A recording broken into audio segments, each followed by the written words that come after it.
Hi అండి, welcome back to Savitri vlogs. ఈరోజు ఒక ఈవినింగ్ రెసిపీతో మీ ముందుకు వచ్చేసానండి. మన పిల్లలు స్కూల్ నుంచి రావడం ఏమో కానీ అసలు రోజు ఒక ఐటెం నాకు ఇది చేయండి అది కావాలి అని చెప్పి మారం అయితే చేస్తూ ఉంటారు. ఒకరోజు చాక్లెట్లు అంటారు, ఒకరోజు కేక్ అంటారు, ఒకరోజు హాట్ అంటారు. కానీ వీళ్ళని ఇంప్రెస్ చేయడం అనేది చాలా కష్టమైన పని. అందుకే ఈజీగా ఉండే ఒక మంచి రెసిపీతో మీ ముందుకు వచ్చేసానండి. అదే బ్రెడ్ కస్టర్డ్ డెజర్ట్ అనమాట. పేరేంటి ఇంత లెందీగా ఉంది అనుకోకండి, చాలా ఈజీ ప్రాసెస్. ఇది చూసేద్దాం పదండి. అయితే ముందుగా దీనికోసం చక్కగా బ్రెడ్ స్లైసెస్ని తీసుకొని పెనం మీద గీ వేసుకొని ఫ్రై చేసుకోవాలండి. రెండు వైపులా కూడా నెయ్యి అయితే వేసుకుంటూ చక్కగా తిప్పుకుంటూ ఉండాలి.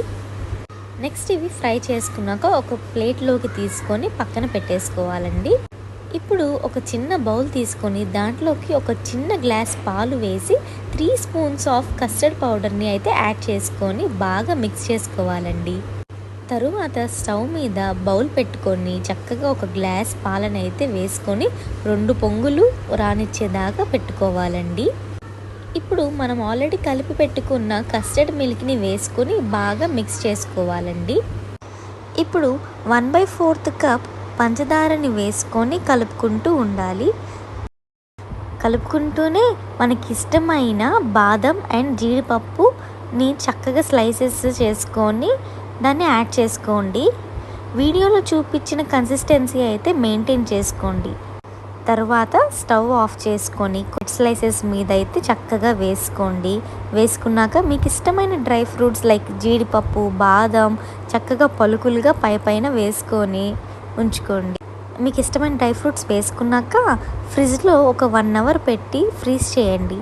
ఫ్రీజ్ చేసిన తర్వాత తీసి తింటే అబ్బా, దీని డెలీషియస్ స్వీట్నెస్కి ఎవరైనా ఫిదా అవ్వాల్సిందే.